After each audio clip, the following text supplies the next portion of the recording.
Assalamualaikum. Bismillahirrahmanirrahim.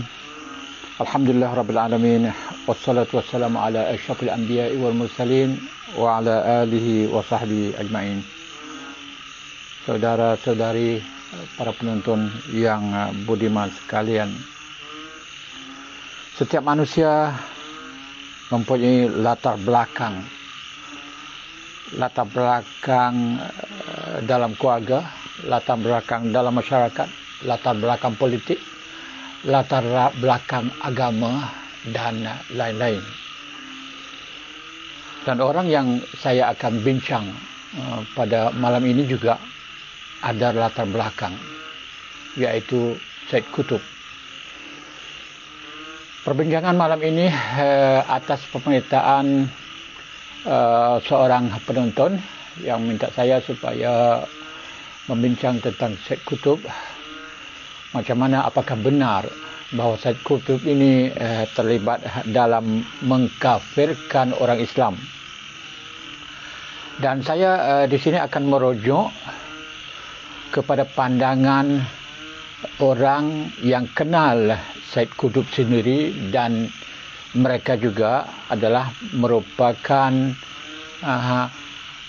dari kumpulan yang sama, yaitu dari kumpulan Al-Ikhwan Al-Muslimin.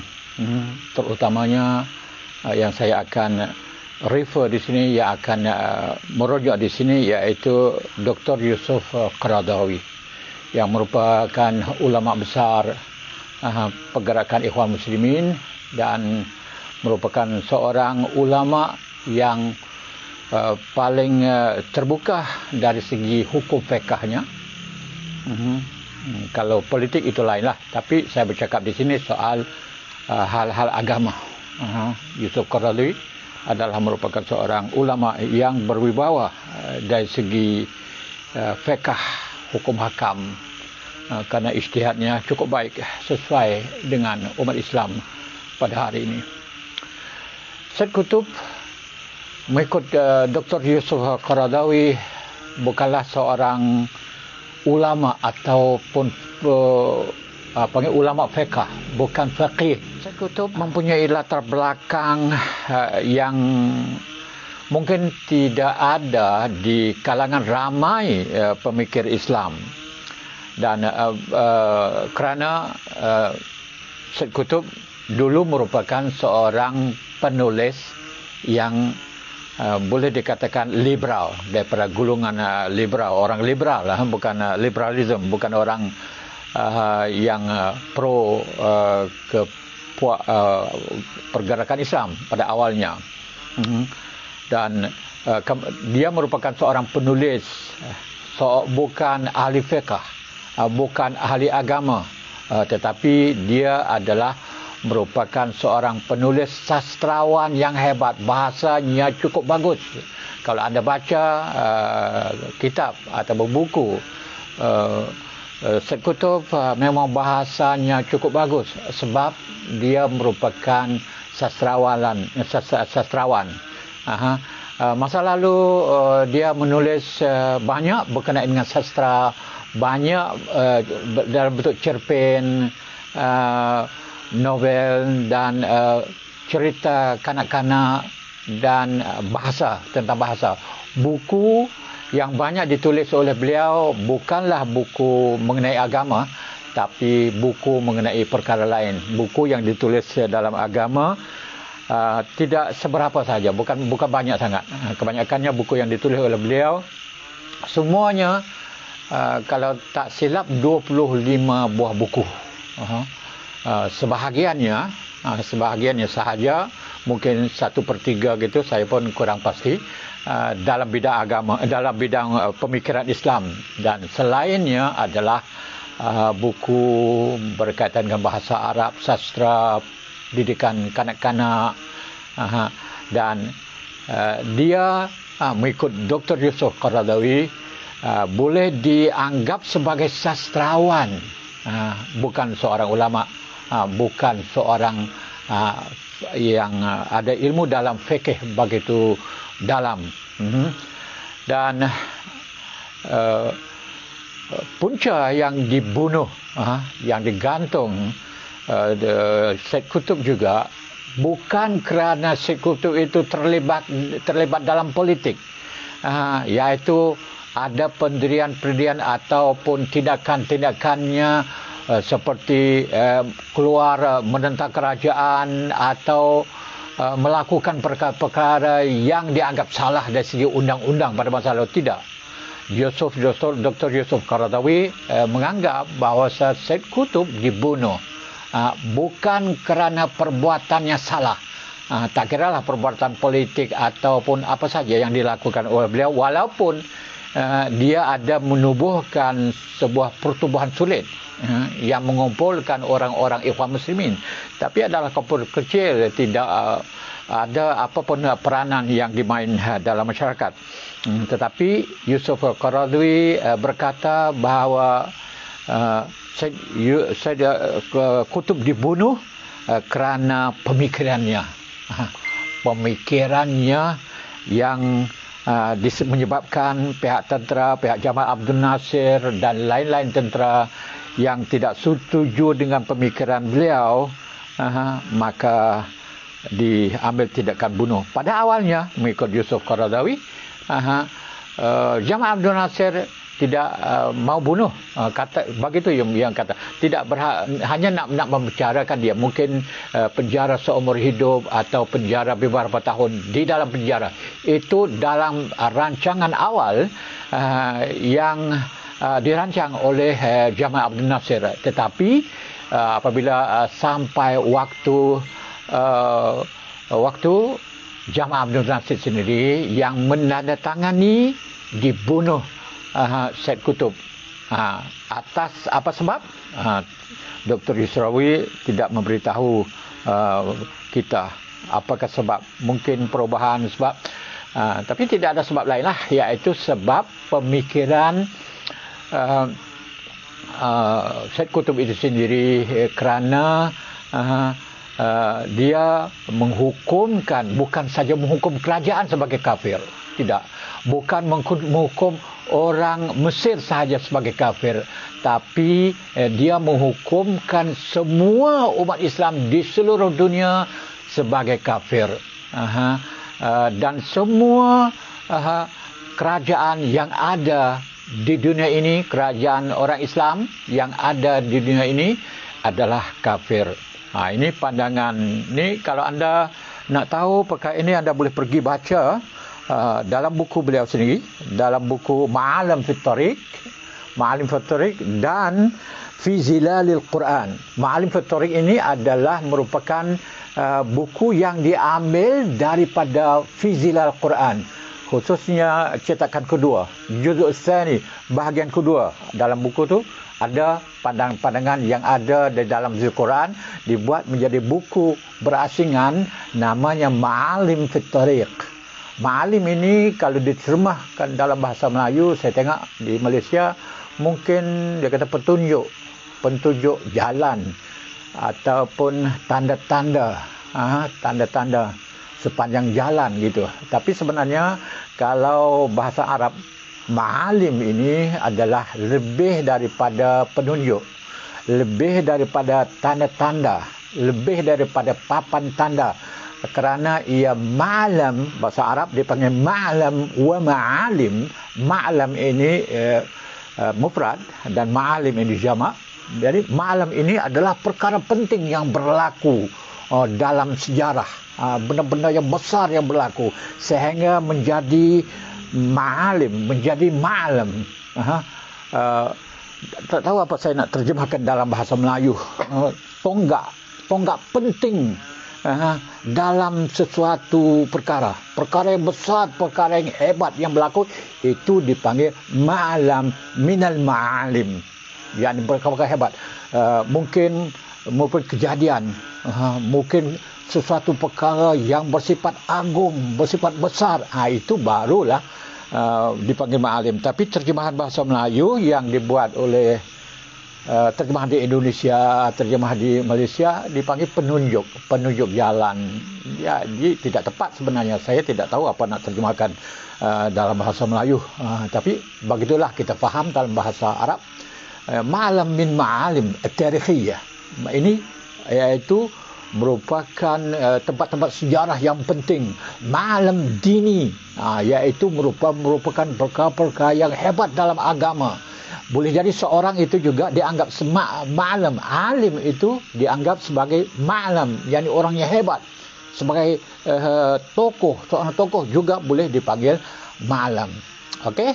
Saya minta maaf, saya tak baca lagi di apa yang anda tulis komen sini sebab saya takut nanti tersasar. Okey, jadi kalau kita lihat dari segi, nanti saya akan baca apa yang ditulis oleh Yusuf Qaradawi, tapi saya ingin memberitahu di sini bahawa Ikhwan Muslimin ini sebenarnya bukan saja Said Qutb yang menjadi ahli Ikhwan Muslimin.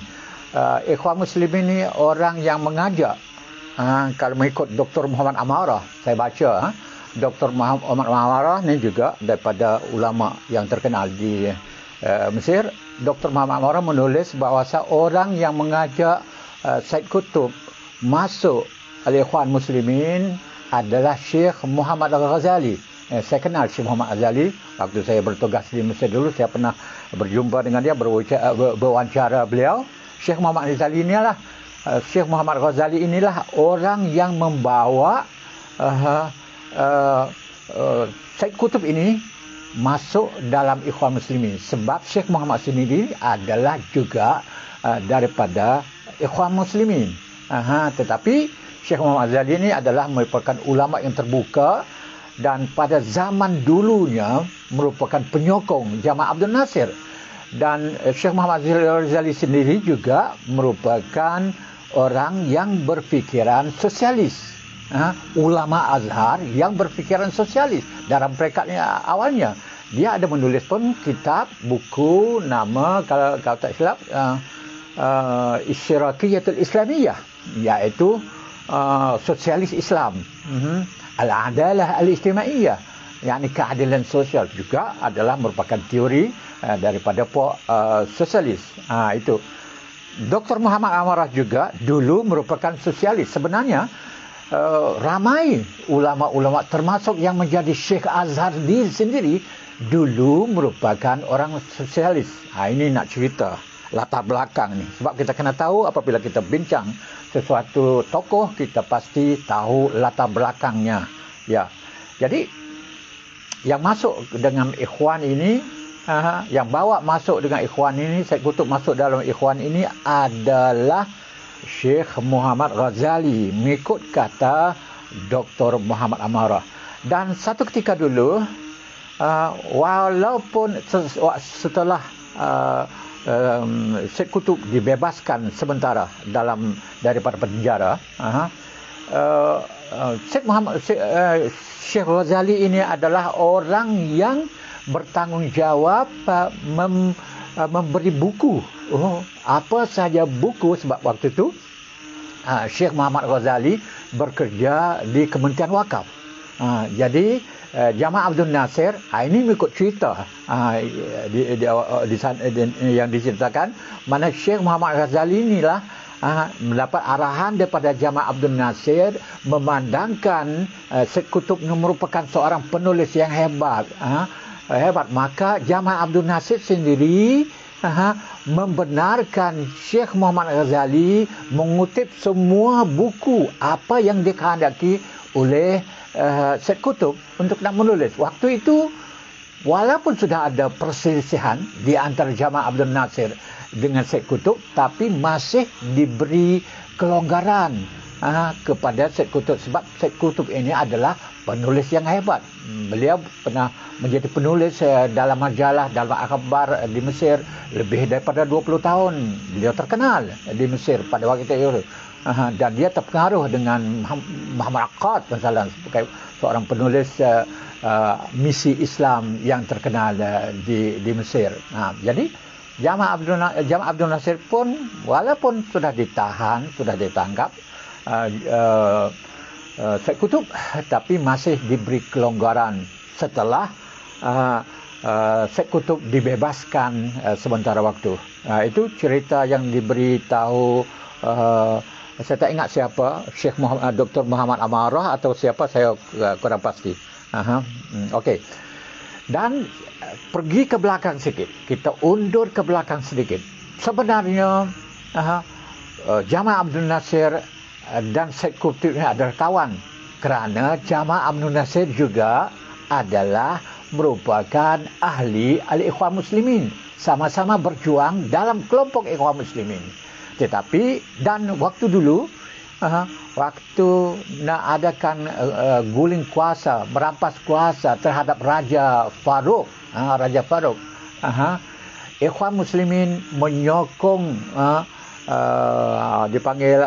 dipanggil kumpulan tentera yang mau mengguling kuasa itu untuk mengadakan rampasan kuasa. Tetapi apabila sudah dapat kuasa, akan diadakan pembahagian kuasa dalam pemerintahan. Puak tentera tidak mau bagi jawatan-jawatan tertentu kepada Ikhwan Muslimin. Jadi mereka nak ambil kepada mereka saja. Ini yang dilakukan oleh Jamal Abdul Nasir dan kawan-kawannya.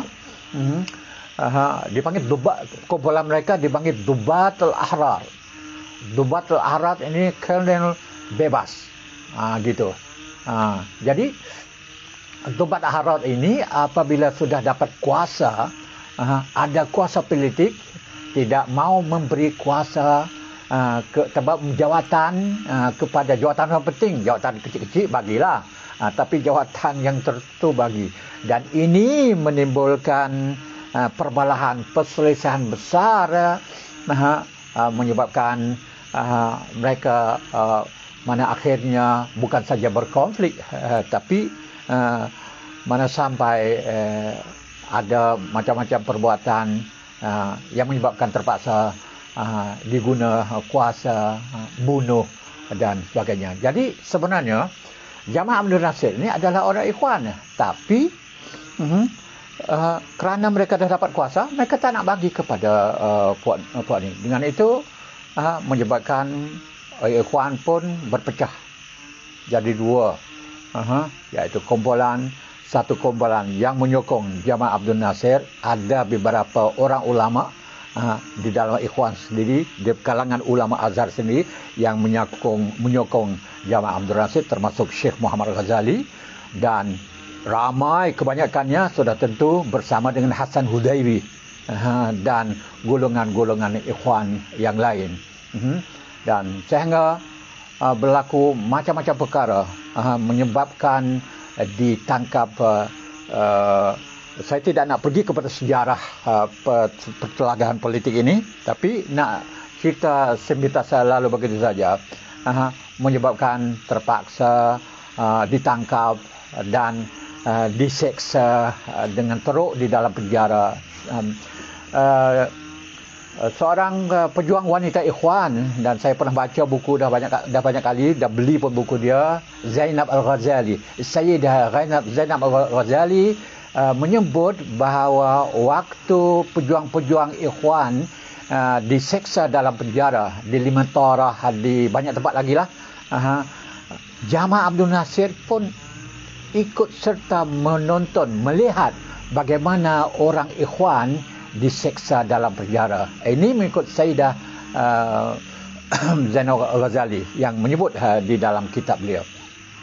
Dan Dr. Yusuf Qaradawi menganggap bahawa Syed Qutb ini terpaksa menulis buku yang begitu teruk pemikirannya, kerana buku khususnya Ma'alim at-Tariq dan sebahagian daripada buku Fi Zilal Al-Quran itu adalah hasil daripada terkena seksa. Terkena seksa dalam penjara itulah menyebabkan dia menulis buku dengan cara demikian. Dan di antara rujukan, ini Dr. Yusuf Qaradawi sebut sendiri, di antara rujukan yang dia merujuk adalah buku-buku seperti buku Abu La'la Al-Maududi yang merupakan orang yang membuat teori negara Islam. Orang pertama, dikatakan orang pertama yang membuat teori negara Islam. Dulu kita tidak ada negara Islam, tapi dialah yang membawa teori negara Islam kerana nak memisahkan orang Islam di India menjadi negara Pakistan dan Bangladesh tu, maka timbul teori negara Islam, Jamaatul Islamiyah di India. Jadi itu di antara buku yang dibaca. Dan buku Ibn Taymiyah. Dan semua golongan-golongan yang memang keras-keras kan. Ibn Taymiyah memang buku dia memang keras dari segi fatwa, dari segi pandangan, mengkafirkan orang. Itu adalah termasuk dalam dibawa masuk ke dalam penjara dan menyebabkan Syed Qutb pun apabila membaca buku ini, dulunya dia tulis bagus-bagus, tulis tidaklah begitu keras. Ini Dr. Yusuf Qaradawi sendiri, nanti saya sebut situ yang menulis apabila apabila Syed Qutb dapat membaca buku-buku itu, menyebabkan berlaku perubahan pemikiran dan sehingga buku yang ditulis dalam penjaranya menjadi keras, menjadi tidak mengkafirkan orang Islam, mengkafirkan semua negara Islam. Itulah yang menyebabkan Yusuf Qaradawi terpaksa mendedahkan perkara itu. Nanti ni tengok. Wa mimma zakarahu al-akhir Abdul Majid bihaq. Yusuf Qaradawi kata, apa yang disebut oleh al-akhir Abdul Majid adalah benar. Hadas taghyir fi afkar Syed Qutb. Berlaku perubahan dalam pemikiran Syed Qutb. Fa indama kana fi mustashfa Limantara, apabila dia berada di hospital Limantara, talaba min usratihi, dia meminta daripada keluarganya Kutub Syahid Hasan Banna, meminta buku daripada buku Hasan Banna wal Ustaz Al-Maududi, Abu La'la Maududi yang saya sebut tadi. Fabada yantabihu ila umurin kanat ghaibah anhu, maka bermulalah dia mula mengetahui banyak perkara-perkara dalam pemikiran Maududi Hasan Banna itu yang dulunya dia tak tahu. Ghaibah anhu, yang dulunya dia tidak tahu. Khususan fi darurat tarkiz ala mawdu'il aqidah, terutamanya perlu memberi penekanan kepada soal akidah. Soal akidah, yang ini kena tumpu kepada soal akidah orang Islam ini. Summa bada'a yatlub kutub Ibn Taymiyah, kemudian Syed Qutb pula meminta buku Ibn Taymiyah wa Ibn Al-Qayyim, wa bada'a taghyir fi tafkirihi, kemudian mula berubah dalam fikirannya, wa kitabatuhu, dan dalam tulisan-tulisannya, wa zahara zalika jaliyan fi tab'ah tsaniyah min az-zilal, dan menjadi jelas dalam cetakan kedua zilal fi zilal al-Quran wal ajza al-akhirah minhu, dan bahagian terakhir daripada buku zilal al-akhirah, zilal al-Quran, bid'an min juz' 13, bermula daripada juzuk ke-13, wa kitab khasa'is at-tasawwur al-islami, iaitu kitab yang berbunyi khasa'is tasawwur al-islami. Mana apa khasa'is ni, nak terjemah dalam bahasa Melayu, mana perkara-perkara pemandangan Islam yang khusus, dan muqawamatihi, dan asas-asasnya, wa ma'alim fit tariq, dan penunjuk-penunjuk sepanjang jalan. Walau faradna anna hunaka akhta inda Syed Qutb, kalau kita menganggapkan bahawa itu ada kesalahan daripada Syed Qutb, fahuwa basyarun, dia adalah manusia. Fa inna taqyim al-adil, penilaian yang adil terhadap apa yang ditulis oleh Syed Qutb itu, na'khudul afkar ar-rasyidah kita ambil saja yang baik-baik daripadanya, wa natruku ghairaha wa la narfud al-manhaj bi akmalihi, dan kita tidak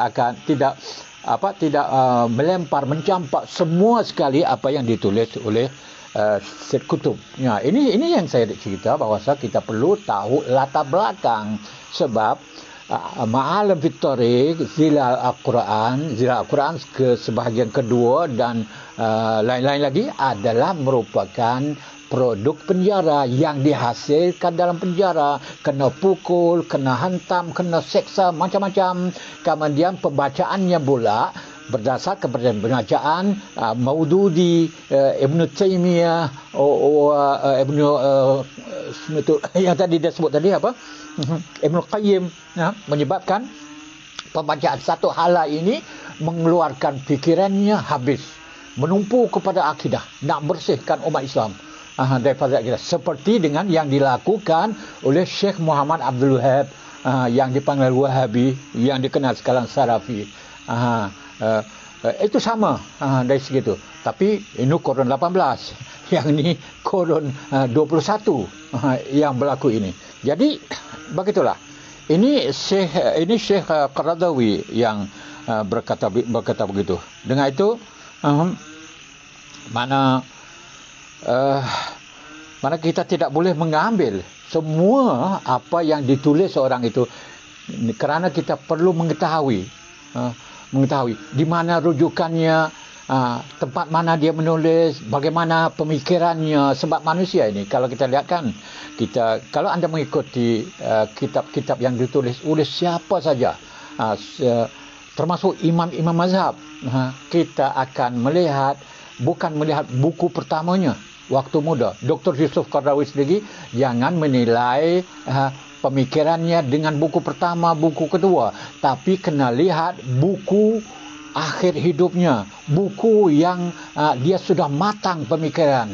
Karena manusia ini kalau mula-mula itu memanglah keras dan macam-macam sebab tidak matang, khususnya kalau dia menulis bala berusia baru saja 20 lebih, tak sampai, siapa saja yang menulis dalam zaman itu memang tulisannya, karyanya tidak matang, pemikirannya tidak matang. Tapi apabila tulis pada usia 50, 60, ilmunya bertambah, dan kita akan lihat bahawa buku-buku yang dihasilkan oleh ulama pada usia yang sudah matang ini akan menjadi buku yang lebih baik.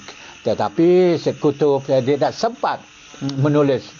Dia tengah aktif berkarya, tetapi dengan hasil buku yang Zilal Al-Quran memang bukan tak hebat pun, tetapi yang kesilapan ada. Kalaulah seperti yang kata Dr. Yusuf Qaradawi kan, sepatutnya jangan menghukum ataupun mengadili Syed Qutb dengan bunuhan, dengan dihukum mati, tapi dihukum dengan fikrah bil fikrah, iaitu dia mempunyai pandangan begitu, kita membawa pandangan yang lain. Buatkan perdebatan, buat perbincangan, buat penulisan. Zaman dulu kan kita ingatkan ulama-ulama zaman dulu, ulama ini membuat buku begini, ulama yang lagi buat buku menjawab begini, dan ini dapat memberi faedah yang cukup banyak kepada masyarakat, kerana masyarakat dapat menilai. Bukan perdebatan pun tak cukup, sebab tidak catat. Kalau perdebatan kan tidak ada catatan, tapi yang lebih bagus adalah macam ini, mana pemikiran pasti diperangi dengan pemikiran.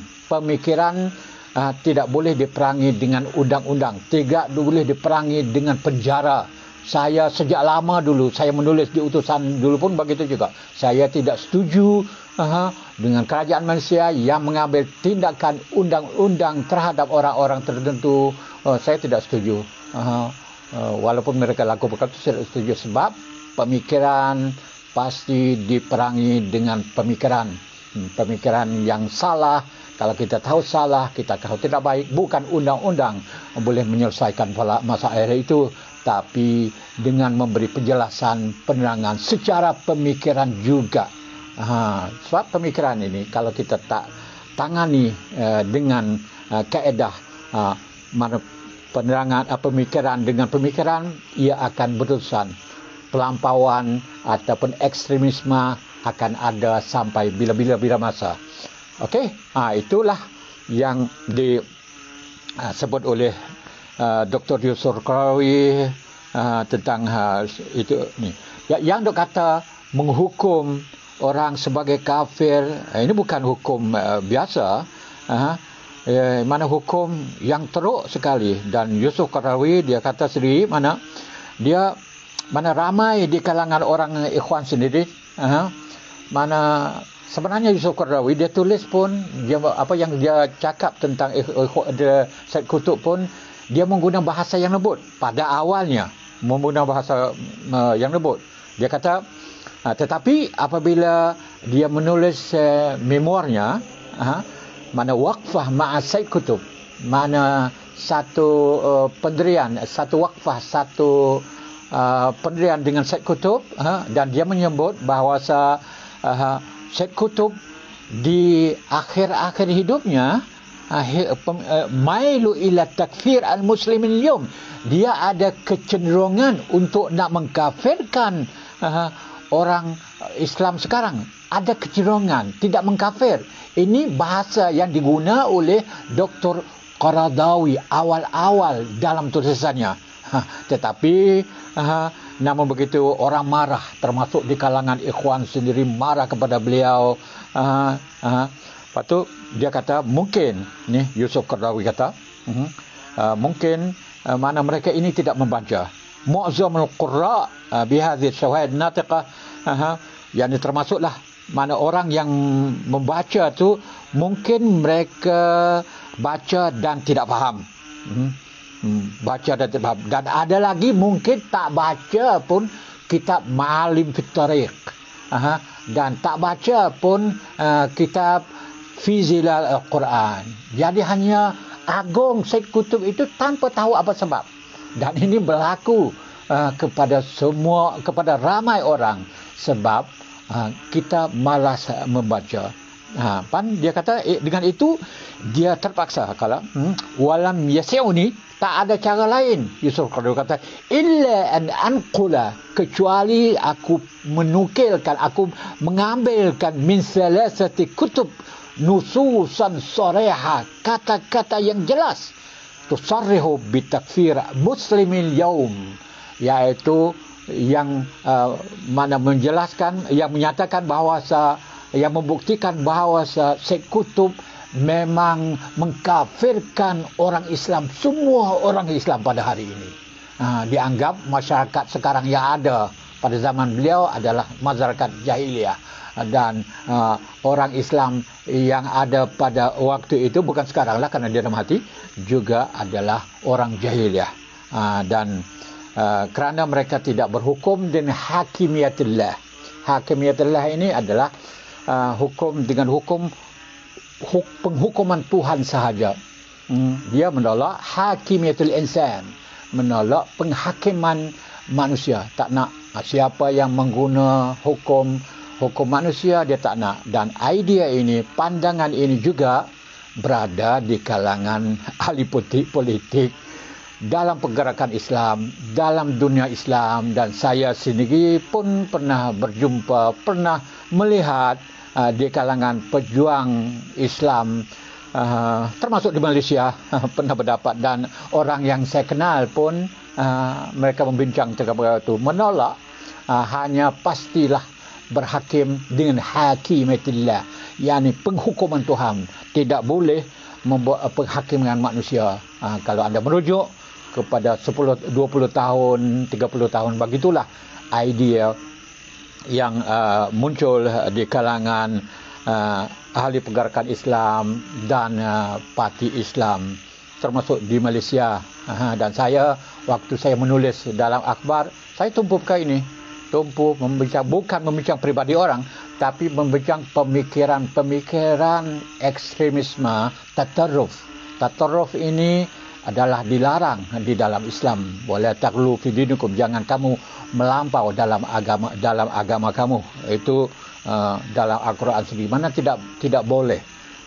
Kerana saya oleh kerana saya berada di Timur Tengah, banyak tahun lama belajar pun di sana, saya sempat menggali semua ini semua dan mencari punca perbalahan orang Islam di tempat orang Islam ini dulu, apa sebabnya. Saya dapat tahu bahawa sebabnya adalah melampau ekstremisme. Tak kira ekstremisme di dalam agama ataupun ekstremisme di kalangan puak nasionalis, puak bangsa, puak kebangsaan pun sama. Siapa saja, tak kira lah puak mana pun begitu semua. Jadi ini yang berbahaya. Yani tatarruf fid din wa tatarruf fil qaumiyah adalah sangat berbahaya. Kita kena pergi kepada wasat, kepada agama yang sederhana, kepada politik yang sederhana, kepada apa saja yang bersifat sederhana, bukan bersifat tatarruf, bukan bersifat ekstremis. Okey.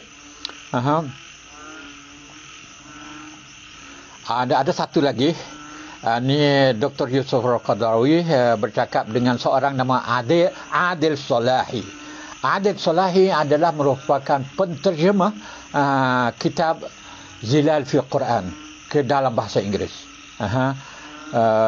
Adil minta nak berjumpa dengan Dr. Yusuf Al-Qaradawi di London.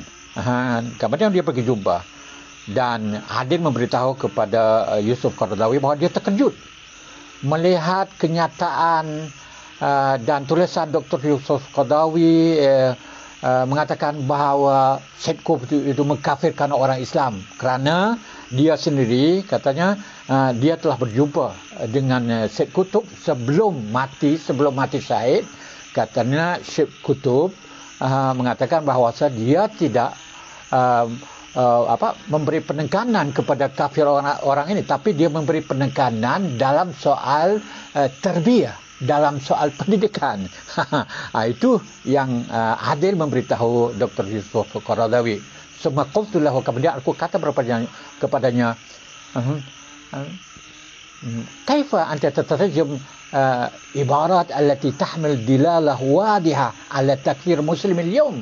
Bagaimana engkau menterjemahkan perkataan yang jelas-jelasnya Syed Qutb mengkafir orang Islam? Ini saya nak beritahu orang yang baca terjemahan. Qultu lahu, dia kata qala bisaraha, dengan terang-terang aku kata, dia kata bisaraha ana la atarjumuha harfiyan, saya tidak menterjemahnya secara harfiah. Tak menterjemahnya secara harfiah.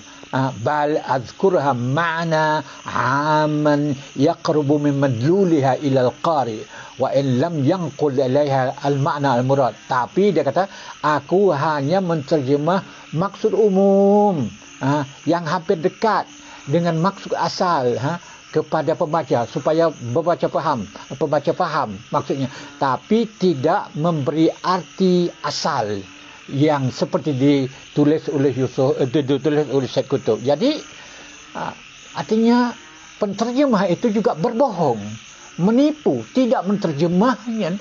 Kalau anda baca buku Zilal Al-Quran dalam bahasa Inggeris, anda tidak akan bertemu dengan kata-kata yang keras disebut oleh Syed Qutb kerana penterjemah sudah buang perkara itu. Dia tak buat. Lepas tu Yusuf Qaradawi kata hal tara annaka bihadhi qad addaita amanatu terjemah. Yusuf Qaradawi kata, apakah dengan perbuatan kau begitu engkau ada amanah dalam menterjemah? Lepas tu orang tu tanya, maza tasna law jamu aqab alaik wa qala innaka mutarajjim ta'ammad tahrif al-harima. Bagaimana Yusuf Qaradawi? Bagaimana kalau ada orang berkata bahawa kamu telah menyelewengkan terjemahan kitab Syed Qutb? Ya, senyap. Fasakata ar-rajul. Hadisnya semua qala mal hal. Lepas tu dia tanya pula, apa penyelesaian, nak buat macam mana? Kalau aku tak terjemah gitu, orang akan faham salah. Orang akan faham mana teruk sangat. Seperti yang Syed Qutb nak. Malhal. Yusuf Qaradawi menjawab, wala hal indi, tidak ada cara lain bagi saya ila sidq, kecuali bercakap benar, wa muwajah al-haqaiq, dan berhadapan dengan hakikat maksyufah dengan terus terang, wa kullu ahadin yu'khadhu min kalamihi wa yatruku ila al-ma'sum sallallahu alaihi wasallam. Dan setiap orang penulis siapa saja kita kena ambil mana kena ambil kira salah dan betulnya, dan tidak ada orang yang maksum kecuali Rasulullah sallallahu alaihi wasallam. Ya, itu adalah pandangan dan penilaian Dr. Yusuf Qaradawi tentang Syed Qutb. Dan siapa mau baca, boleh baca. Kalau nak baca buku yang buku yang ringan-ringan, buku yang tak berat sangat, boleh pergi baca buku Dr. Yusuf Qaradawi tentang tatarruf. Ada dia tulis tentang pelampauan, ada dia tulis. Itu juga dia membincang tentang Syed Qutb, tapi tanpa menyebut nama. Tetapi kalau nak betul-betul yang Dr. Yusuf menyebut betul-betul Syed Qutb mengkafirkan orang Islam, boleh pergi kepada website, laman web Dr. Yusuf Qaradawi. Terdapat banyak artikel-artikel yang dia memberi penjelasan tentang perkara itu. Tapi buku saya tak pernah lihat. Tapi kalau nak satu buku saja, Muzakkirat Dr. Yusuf Qaradawi, tapi sedikit saja dia tulis. Pergi situ boleh dapat teks, boleh dapat nas yang menyebut tentang perkara ini, tapi sedikit saja, tak banyak. Kalau nak banyak lagi, pergilah kepada laman web Dr. Yusuf Qaradawi dan tulis itu Syed Qutb. Tulis gitu Syed Qutb, dia akan keluar. Ada lebih daripada 10 tulisan Dr. Yusuf Qaradawi terhadap Syed Qutb, memuji Syed Qutb sebagai seorang mufakir, sebagai seorang ilmuwan yang hebat, kerana memang Syed Qutb hebat dari segi bahasa, hebat dari segi pemikiran, pendidikan. Sebelum masuk penjara memang dia hebat, dia bagus sekali dalam penulisannya, dan mungkin bukan ramai orang yang ada pemikiran atau kemampuan untuk nak menulis seperti dengan Syed Qutb. Tetapi baca lagi, pilih lagi, ada tulisan-tulisan yang lain, ada muakhadah ataupun kritik Dr. Yusuf Qaradawi dari segi sikapnya yang mengkafirkan orang Islam. Yusuf Qaradawi dengan jelas-jelas ini pun saya baca dah banyak tahun perkara ini.